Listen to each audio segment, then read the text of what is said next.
नमस्कार साथियों, मैं हूं खालिद और आप देखना शुरू कर चुके हैं इंडस्ट्रियल सेफ्टी से जुड़ा चैनल इंडस्ट्रियल सेफगार्ड। आज जिस टॉपिक पे हम लोग डिस्कशन करने जा रहे हैं उसका टॉपिक है एसओपी।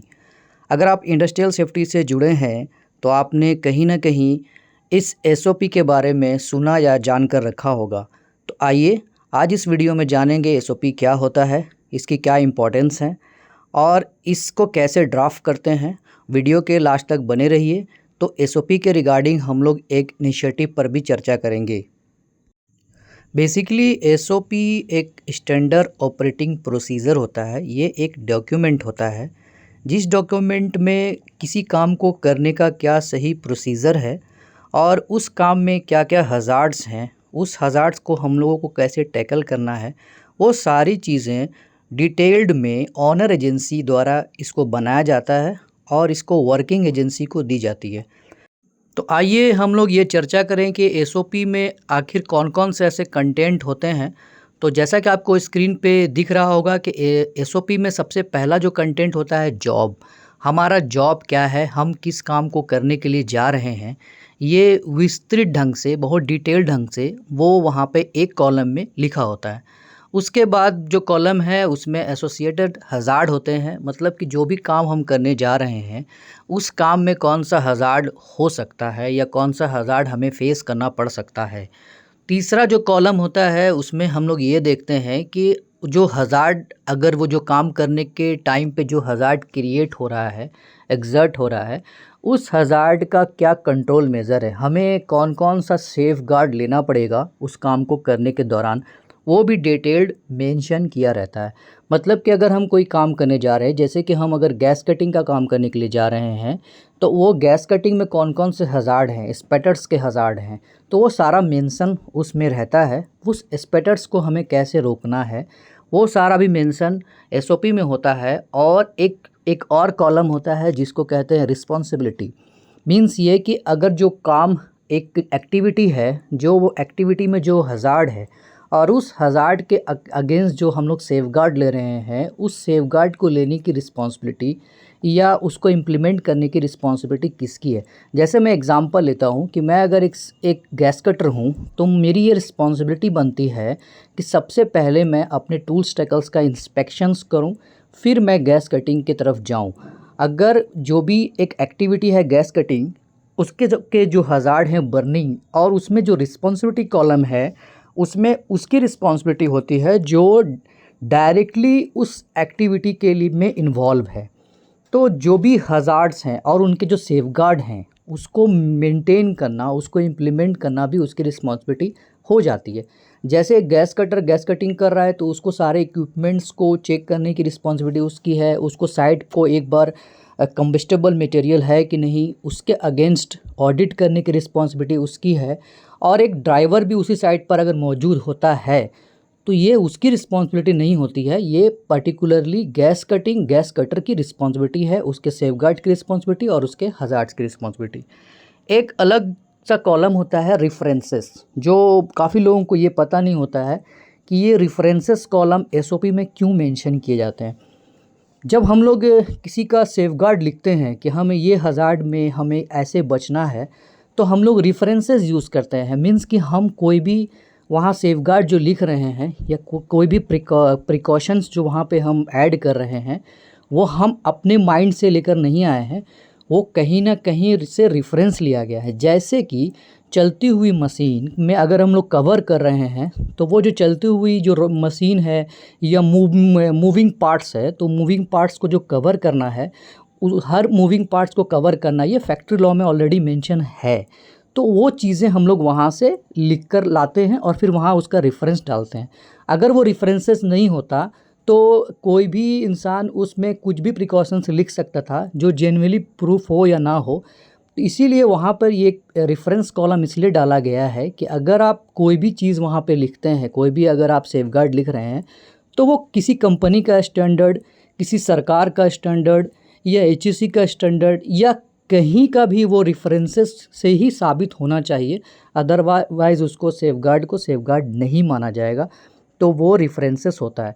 तो कभी भी अगर आपसे कोई पूछता है तो आपको सिंपली कहना है कि एसओपी जो है किसी भी काम को करने का सही तरीका हमें बताता है, साथ ही साथ जो हम काम कर रहे हैं उस काम में क्या हज़ार्ड है और उस हज़ार्ड को हमें कैसे टैकल करना है और वो किसकी ज़िम्मेदारी है, और वो चीज़ें जो लिखी हैं उसमें वो कहाँ से रेफरेंसेस लिए गए हैं। यही पूरा एसओपी का ड्राफ्टिंग भी है और यही एक पूरा एसओपी का मतलब भी है। अब आप इस स्लाइड में देख रहे होंगे कि एसओपी का एक फॉर्मेट है जो आपके सामने है। हेडर में जो जानकारियां हैं, एसओपी का नंबर है, एसओपी का जो एसओपी का डिस्क्रिप्शन है। तो नंबर और डिस्क्रिप्शन में कंफ्यूज नहीं होना है। नंबर एक यूनिक नंबर होता है, जैसे SOP/MEH अगर आपका मेंटेनेंस का टीम है या मेंटेनेंस की एसओपी बनी हुई है तो आप उसको MECH भी लिख सकते हैं। तो ये आपका यूनिक नंबर है, इसको आप ही अपने आइडेंटिफिकेशन के अकॉर्डिंग करेंगे। लेकिन एसओपी का डिस्क्रिप्शन जो है, जो वर्क हम लोग करने जा रहे हैं पर्टिकुलर, अगर वो गैस कटिंग है या ट्रांसपोर्टेशन है या मटेरियल हैंडलिंग है, तो एसओपी का डिस्क्रिप्शन वहाँ पे आपको लिखना होगा। और डिपार्टमेंट, जो भी डिपार्टमेंट में एलिजिबल है ये, और उसमें पेज नंबर भी आपको दिया हुआ है। इफ़ेक्टिव डेट, जब से वो एसओपी इफ़ेक्टिव हुई है वो डेट आप वहाँ मेंशन कर देंगे। अगर एसओपी का रिवीजन आपने किया है, मतलब कुछ आपने ऐड किया है, तो आप 1-2 करेंगे। अगर आपने वो रिवीजन नहीं किया तो वो 0-0 रहेगा। और उसी तरह से आप फुटर में जाएंगे तो आपने किसने ये एसओपी को बनाया है, किसने अप्रूव किया है, वो सारा डिटेल वहाँ भरना है। बीच में आपको एसओपी का कंटेंट, जो मैंने अभी पिछले स्लाइड में डिस्कस किया, वो वहाँ पे फिल होता है। अब हम लोग ये जानेंगे कि एसओपी का जो अपग्रेडेशन है या एसओपी में जो बदलाव है वो हम लोग कैसे करेंगे, क्या उसका बेसिस होगा। तो सबसे पहले हम लोग जेसीसी कर सकते हैं, जॉब साइकिल चेक। इसकी का जो अवधि है आपके कंपनी के सेफ्टी प्लान के अकॉर्डिंग 3 मंथ में एक बार, 1 मंथ में एक बार, इस पे मैं विस्तृत आपको डिटेल वीडियो बनाऊंगा। बट फिलहाल आप इतना समझें कि जॉब साइकिल चेक से भी हम अपने एसओपी को अपग्रेड कर सकते हैं। और अगर साइट पे कोई इंसिडेंट, एक्सीडेंट, नियर मिसेस होता है और उनका जो रूट कॉज निकलता है और वो भी अगर हमारे एसओपी में लैग होता है, तो हम उसके रेफरेंस में भी अपने एसओपी को अपडेट कर सकते हैं।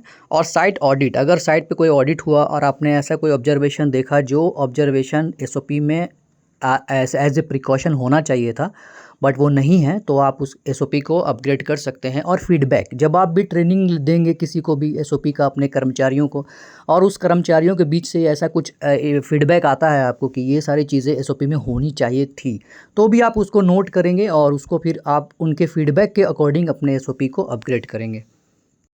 अब हमें ये जानना है कि एसओपी, जब ट्रेनिंग एसओपी का हम लोग देंगे अपने कर्मचारियों को तो हमें किन किन बातों का ध्यान रखना चाहिए। सबसे पहले हमें सारे कर्मचारियों को 100% एसओपी का ट्रेनिंग देना चाहिए। सेकंड चीज़ है, अगर जो भी कोई ट्रेनिंग दे रहे हैं वो एक एक्सपर्ट पर्सन और एक नॉलेजेबल पर्सन होना चाहिए, जो उस क्षेत्र में या उस एसओपी के बारे में उनको अच्छा सा ज्ञान हो।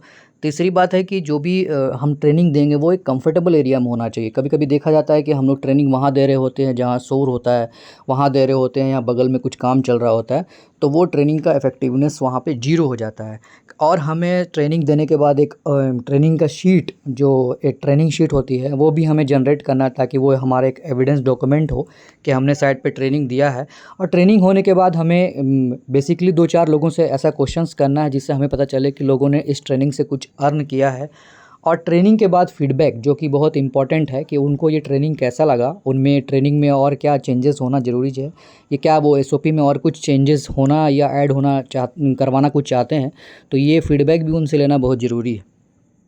अब हम ये जानेंगे कि अगर हम एक सेफ्टी प्रोफेशनल हैं और अगर हम साइट पर ऑडिट करने के लिए जाते हैं तो हमें एसओपी के रिगार्डिंग कौन कौन से ऑब्जर्वेशंस वहाँ पे लेनी चाहिए। सबसे पहले हमें ये देखना चाहिए कि जो भी एसओपी साइट पे अवेलेबल है क्या वो वैलिड है या नहीं है। सेकंड, हमें ये देखना चाहिए कि जो भी एम्प्लॉय वहाँ पे काम कर रहे हैं उन्हें प्रॉपर एसओपी ट्रेनिंग दी गई है या नहीं। थर्ड बात, हमें ये देखनी चाहिए कि जो भी एसओपी अवेलेबल है क्या उसी के अकॉर्डिंग काम हो रहा है या नहीं। फोर्थ, हमें ये देखना चाहिए कि जो भी ट्रेनिंग एम्प्लॉयज़ को दी गई है क्या उन्हें एसओपी का कुछ भी नॉलेज उस ट्रेनिंग से वो ले पाए हैं या नहीं। अब फ्रेंड्स, ये बारी आ गई है कि कुछ क्वेश्चन जो हमेशा इंटरव्यू में पूछे जाते हैं उस पर हम लोग एक शॉर्ट डिस्कशन कर ले। तो एसओपी क्या है इसके बारे में मैंने आपको बता दिया है, एसओपी ड्राफ्टिंग के बारे में मैंने आपको बता दिया है, एसओपी का ट्रेनिंग क्यों ज़रूरी है, क्योंकि बंदे को अगर ट्रेनिंग नहीं देंगे तो उसको पता नहीं चलेगा कि कौन से काम में कौन सा हज़ार्ड है, और मे बी वो उसको उसके साथ कुछ ऐसी अप्रिय घटना घट सकती है। तो एसओपी के कंटेंट क्या है मैंने आपको बता दिया है। एसओपी को रिव्यू कैसे करते हैं एक स्लाइड में मैंने आपको बताया है, रिव्यू का क्या बेसिस है वो भी आपको मैंने बताया है। एक क्वेश्चन है यहाँ पर रेड एसओपी। रेड एसओपी जब आपसे कोई पूछे तो आप क्लियरली उनको बोलो कि ऐसी कोई एसओपी जिसको फॉलो करते टाइम कोई फैटेलिटी एलटीआई की घटना घटी हो, वो रेड एसओपी हो जाती है। मतलब अलर्ट करती है कि इसमें इस एसओपी को हम लोग को और अच्छे ढंग से पालन करना है, इसी को कहते हैं रेड एसओपी। और एसओपी ट्रेनिंग रिस्पॉन्सिबल जो भी वर्किंग एजेंसी हैं, उसके जो एक्सपर्ट हैं, उनके सेफ्टी ऑफिसर हैं, उनकी रिस्पॉन्सिबिलिटी है एसओपी ट्रेनिंग। और एक है कि routine and non routine SOP. तो ऐसी एसओपी जिसको हम लोग डेली फॉलो करते हैं, डेली हमारा काम है, तो वो रूटीन है। और एक ऐसा काम का एसओपी जो हमें हफ्ता में, महीना में, वीक में मिलता है या फिर एक साल में एक बार मिलता है, वो नॉन रूटीन जॉब की एसओपी होती है। फिर एक क्वेश्चन है आपका कि अगर कोई बिना एसओपी के काम करता है तो कैसा क्या वो कौन सा सीवियरिटी है। आप डायरेक्ट 4 और 5 सीवियरिटी बोलें, क्योंकि ये बहुत हाई सीवियरिटी है। बिना एसओपी के, बिना ज्ञान के काम में किसी को भी लगा देना, ये हाई सीवियरिटी, तुरंत काम बंद करवाना है ऐसे कंडीशन में। हाय फ्रेंड्स, जैसा कि मैंने आपसे कहा था कि मैं आपको वीडियो के अंत में एक इनिशिएटिव्स बताऊंगा जो एसओपी के से ही जुड़ा एक इनिशिएटिव होगा, जिसको आप साइट पे इम्प्लीमेंट कर सकते हो। तो आपके सामने एक स्क्रीन पे बारकोड दिख रहा होगा। जैसे कि आप जानते हैं एसओपी एक डॉक्यूमेंटेड होता है, वो एक फ़ाइल होता है, वो एक पेपर होता है। तो वो एक पेपर एक साइट पर रखा होता है। तो अगर आप उसको बारकोड में, चूँकि आप जान रहे हैं गूगल्स वगैरह में आप उसको ईज़िली फ्री वाले भी बारकोड आप क्रिएट कर सकते हैं। तो अपने डॉक्यूमेंट्स को, अपने एसओपी को अगर आप बारकोड में चेंज करके साइट पे लगा देते हैं, किसी के हेलमेट में लगा देते हैं या साइट पे बड़ा सा उसको प्रिंट करके लगा देते हैं, ताकि लोग उसको स्कैन करें और एसओपी के बारे में जान जाए, एसओपी कैसे काम करना है उसके बारे में जान जाए। तो ये सबसे बड़ा इनोवेटिव ये होगा कि एक ईजिली अप्रोचेबल होगा, वो सुपरवाइजर तक लिमिटेड नहीं होगा, वो सारे कर्मचारी तक बढ़ जाएगा। सेकंड है कि वो एक पेपरलेस अप्रोच हो जाएगा। और थर्ड है कि वो हर साइट पे एनी टाइम अवेलेबल रहेगा। तो ये एक अच्छा इनिशिएटिव है। अगर आप ये करते हैं तो आपके साइट पे एक सेफ्टी का कल्चर डेवलप भी होगा और एक टेक्नोलॉजी से आप सेफ्टी को जोड़ पाएंगे। फ्रेंड्स, इस टॉपिक पे हम लोगों ने बहुत ही डिटेल में चर्चा किया। मुझे उम्मीद है कि बहुत सारी चीज़ें आपको समझ आई होंगी और आपके बहुत सारे कन्फ्यूज़न दूर हुए होंगे। ये सारी जो इन्फॉर्मेशन थी वो मेरे एक्सपीरियंस पे बेस्ड है। तो अगर आपको ये वीडियो बहुत अच्छा लगा होगा तो आप इसको लाइक करें और इस चैनल को सब्सक्राइब करें। और आपके अगर कलीग्स, फ्रेंड इंडस्ट्रियल सेफ्टी में जुड़े हुए हैं तो उनको ज़रूर ये आप शेयर करें। चलिए मिलता हूँ नेक्स्ट टॉपिक पर, तब तक के लिए सुरक्षित रहिए, ख्याल रखिए।